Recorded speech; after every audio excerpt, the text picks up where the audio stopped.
I decided to leave the West. This is my story of why I left Australia and moved to Thailand. So let's get straight into it. Now, there are a few reasons why I left Australia, okay? And the main reason, or main few reasons why I left, I decided to pack my bags, sell everything that I have, including my vehicle. Like, I kept my bed and all that stuff there, but I sold all the materialistic possessions that I had, all the stuff that wasn't serving me. And I decided I don't want to live a materialistic life no more. I wanted to get rid of all that and move to Thailand, continue my self-improvement journey, and just be by myself, experience new things, a new culture, and I'm loving it here. So let me dive straight into the reasons why I left Australia. So firstly, the rat race. Everyone in Australia, or majority, I would say probably 90% of people in Australia, and you could probably relate if you're from America or UK or Canada, that everyone's just doing the 9 to 5. They're basically just running this rat race where they're just controlled like a puppet. And I was that person. I did have a 9 to 5 at one point in my life. I was working in the bank. I used to go to the train station, catch the train, trains would get delayed, and I was just consistently spending like 2 hours on transport just to make, nearly $1,000 a week, whatever it may be. But all the effort, all the time I lost on improving myself, I basically poured all my energy into a job, and that's what majority of the people do in society. They get comfortable, they get controlled by their jobs, they get a mortgage, they're stuck with that mortgage for 35 years, they get a loan, the bank gives you a brand new vehicle, you feel cool when you get the vehicle, but then as soon as you look at the repayments and the schedule and how long's left on the repayments, you're basically married to those materialistic possessions. And I've seen so many people lose their mental health and just lose themselves due to stuff that doesn't even define them. Yeah, so I knew things weren't right, and I decided, no, I'm not going to be that person. So I sold what I needed to sell and sacrificed what I needed to sacrifice to move here. So the rat race was the main reason. Everyone's miserable in our country, in Australia. I'm from Melbourne, okay, so it's constant, just fast pace. People are just moving so fast. They're driving up your ass, constantly on your bumper. They don't even know why they're doing it. They're just controlled like puppets. You should see their face. They just look like a stress ball. They just look worried. They look stressed. They look unhappy. It's like they're working for things that are not bringing them pleasure, and I'm not going to be part of that statistic, yeah? So I decided I'm going to be different and pave my own path and go down the risky road, but without risk, there's no reward. So yeah, that was one of the main reasons, along with the cold weather. Melbourne, if you don't know, is consistently, it's basically like 4 seasons in one day. Yeah, it'll be raining, then the sun will come out for a bit, then it'll be cold, then the sun will come out for a bit, then it'll be cold. Everyone's constantly sick. Everyone's constantly, blowing their nose, coughing. It's so hard to even get a consultation at the doctors. They're always fully booked out because everyone's always sick. They're overstressed. The climate, and that then contributes to the mood. The climate being, majority of the months in Melbourne is cold. Yeah, we only get like 3 months of summer, and then majority of the 9 months is just freezing freaking cold. So the weather's a huge part of it, which plays on people's mood. The fines, the cameras. There's cameras on every single bridge in Australia. In Melbourne, sorry, or I mean most likely in Australia, but I can only speak for Melbourne. But they now have even like trailers which have built-in AI mobile phone detectors. I was once like just browsing through my phone, like I was in traffic, and it was literally just like stop traffic. I just changed songs. Yeah, I literally just went to the next track. Within 1 month, I got a $500 fine. I got demerit points with that as well, which means you get like 12 demerit points, and then every fine you get is usually 1 to 3 demerit points. And then when you use up all your demerit points, you get an ultimatum of 1 point for 1 year. If you lose that 1 point, which I've done on many occasions, you got to go to court, you got to pay about $1,000 fine, and then you lose your license for about 6 months. So in Australia, there is a good public transport system, but you do need a car. You need a car to get to places like the gym, the supermarket, etc. Yeah, so they, by doing this, they make your life very inconvenient. So the fines, the cameras, just the constant sort of harassment of making money. It's a first world country. They're consistently making money. They pretend to make it that they're trying to look out for safety of the country, but it's basically a money making scheme, and people are just stuck in that. And I just couldn't stand that. I once racked up like 20 grand worth of fines. So I know a thing or two about fines from where I'm from. So fines are definitely a huge part. Now, another thing is people are sooks. Australians, no offense, but you're known for being whingers and sooks. They whinge, they complain, they don't like to see people doing well. Like if you pull up to someone and you're doing well and you're successful, they give you a stare like a jealous stare or like a hating stare. And along with that, people have egos. People, for some reason, people are lazy. They think that they're better than other people by being lazy or by judging or by thinking they're too good to do things, and that's just, I don't agree with that. Yeah, I don't like people with egos. Like, there's no true deep, there's nothing true to it. Yeah, like it's all just egotistical people, majority of them whinging, complaining, downers, Debbie Downers, a lot of Karens that complain, a lot of neighborhood watch people. Yeah, it's just complete mayhem, yeah, I would say. And the final thing that's most harassing or annoying is the police. Now, the police are power trippers. You can research this in Australia.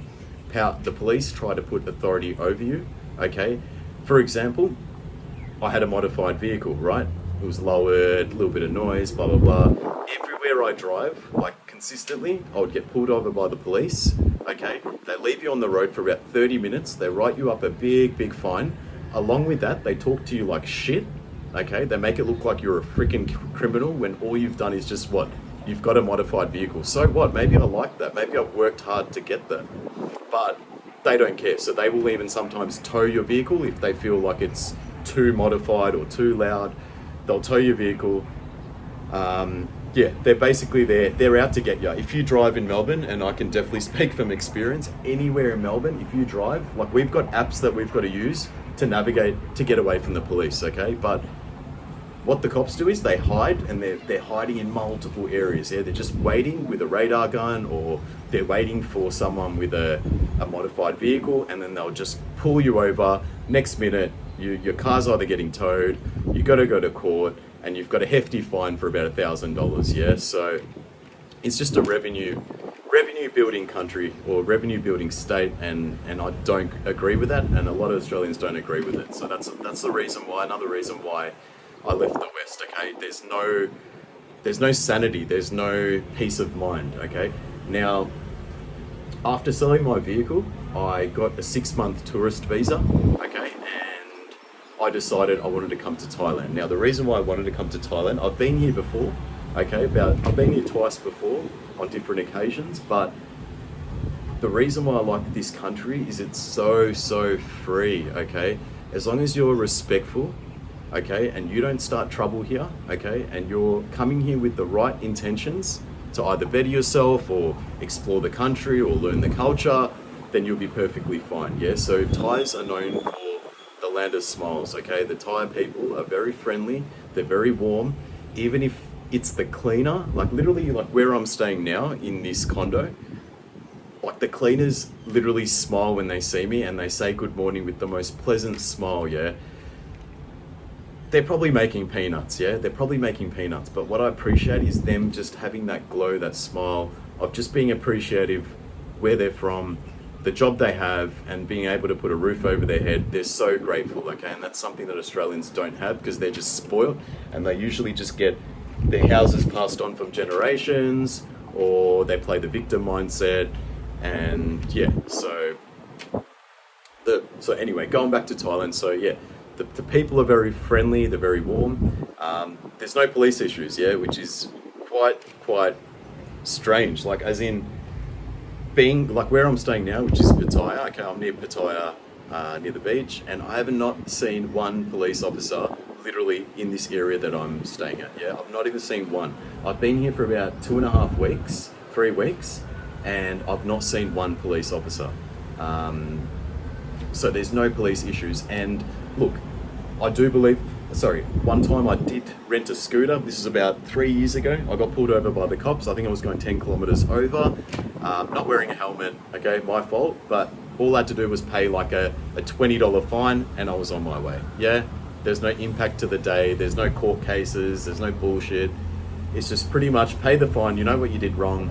Don't do it again. See you later, and that's it. Yeah, so no police problems here whatsoever, provided that you respect the laws here. Yeah, so okay. Now another thing is culture and religion. Now there's a huge culture and religion here. Okay, people love to sit here together, eat together. There's a big sort of dynamic, even if people don't make much money, okay, even them having a meal, sitting with each other, they play music. It's just a real happy environment to be in, yeah? So, and there's a lot of temples here, okay? Where I'm staying, there's the big Buddha, lovely temple.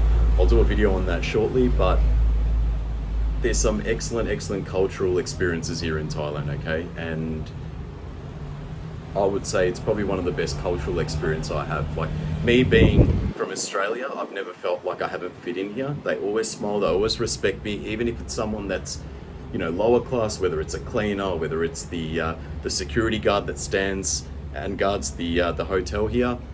They're always pleasant, they're always respectful, and they always treat you with respect. Yeah, so there's definitely a good culture and respect going on in Thailand. The weather's basically hot. I'm pretty sure 12 months throughout the year it's pretty hot. Okay, you do get a bit of rain, which is quite rare, but when it rains it pours, but it's basically a summer rain, so it's not the end of the world, yeah? And I can deal with one couple of days of rain out of the month versus Melbourne, where I'm from, which is like 4 seasons in one day, where you get consistently sick, yeah? So the weather is a huge thing. Now, the standard of living. Now, this is huge, yeah? This is huge. So where I'm staying right now, it's called Peak Towers in Pattaya. This is a 5-star or 4 to 5-star condominium with a 31st floor pool, with a gym. You've got 24-hour security out the front. It's fully gated, so no one can actually just pop in and just randomly come in. It's all secured, meaning you've got to have your security tags to get into the lift. And the price that I pay for this condominium, I'm on the 8th floor here with the beach views, as you can see, and I pay $650 US or $1,000 Australian, yeah, for 1 month's accommodation. And I got this through Airbnb, and that's an absolute steal. In Melbourne, if you were to get something for, let's say, $1,000 or $650 US per month, you would be staying in the most shittest area. You'd be staying with junkies walking around your freaking area. You'd be staying with drug dealers. You'd be staying with cops driving around consistently. Your neighbors are just, you don't even talk to your neighbors in Australia. There's no such thing as neighbors. Yeah, when I grew up as a small kid in the early 90s, you'd talk to your neighbors. You could even count on your neighbors to even like check on your place if you go overseas. Yeah, nowadays we don't even talk to our neighbors don't talk to us, other than a brief wave. But everyone's gone subdivided in Australia, okay? And these countries seem to be blossoming now, so this is the future. So pricing wise, for $1,000 a month, you get a 4 to 5-star condominium facing the water, ocean views. If I was to get this exact view where I'm from, I'd be paying about $5,000 a month, about $5,000, $4,000 a month, $1,000 a week, okay? And majority of the people, a lot of their wages will go to living to places that have nice views and blah, blah, blah. But you don't want to be spending all your money on accommodation. Yeah, at the end of the day, you want to be spending money on your self-development, growing as a person, putting good food in your body. Yeah, and that's why I came to Thailand. The value for money is absolutely second to none. Yeah, it's absolutely beautiful here. It's absolute land of paradise. So accommodation here is a huge one. Now, the fruits, the vegetables, for some reasons, the bananas, the apples, everything here is actually real and organic. Where I'm from Australia, they're all chemically sprayed. They're all fake fake vegetables. The bananas are like triple the size. If you actually Google what a real banana looks like, you'd be amazed to see what you've been eating currently. If you're from the West versus countries like this, the fruits are absolutely delicious. Just because of the climate, they grow nicer, they're organic, they're fresh, which means you're putting better nutrients in your body. So even though it's a third world country, you're getting better bang for your buck. Yeah, so the food's a huge thing. And look, what I want to do is, the whole purpose of this video is I want to lead by showing you that don't be stuck in the West, okay? Don't be stuck to this bullshit lie that you have to get a loan, you have to get a house, you have to keep up with the next door neighbor and have the coolest car. F all that, yeah? F all that. It's not worth it with all the police problems, with all the fines, with all the AI technology that's coming out from Australia. It's not worth it, okay? So I would recommend, my advice to you, brother, would be leave the West for at least 1 to 6 months, okay? A lot of people take annual leave to go on a holiday, get plastered, get drunk, yeah? Stay away from that crap. What I would do is, if you've got a 9 to 5, save up enough money, okay? At least for a 1 to 3 month holiday. Get a tourist visa, okay? And just come here and check it out and see if you like it. I'm guarantee you will love it and you won't want to go back, yeah? So save up a little bit. You don't need much money. Do your homework. I believe you can get flights for about $500-600. Accommodation, as I said, this is about $1,000 a month Australian. You can definitely get ones for like $500 a month, which are not ocean views, but they're still good condominiums with sauna, gym, swimming pool, etc. Yeah, so you can get great value for money. I would recommend save for at least 1 to 3 months or 1 to 6 months. If you're in a Western world country, okay, try and just even get another job and just save as much as you can, and then invest into your self-improvement, invest into your personal brand, invest into expanding your mindset by coming to another country and just seeing how other people live, see how you can improve your life. This could even be your future home. I know for me, I do not want to live in Australia, okay? I'm going to do everything in my power to settle down in Thailand, okay, when I am at that point where I can do that. But for me, I feel like this is home. I don't belong in Australia. I don't feel like I belong. And by coming here, this was the best decision I made, and I decided to sacrifice. So even if you've got, you know, something that you could sell, like a performance car or whatever it might be, sell it, man. Even a car, sell it. Downgrade to something cheap. Sell your fucking good car. Keep that money. Come down here. You don't need much. Just budget.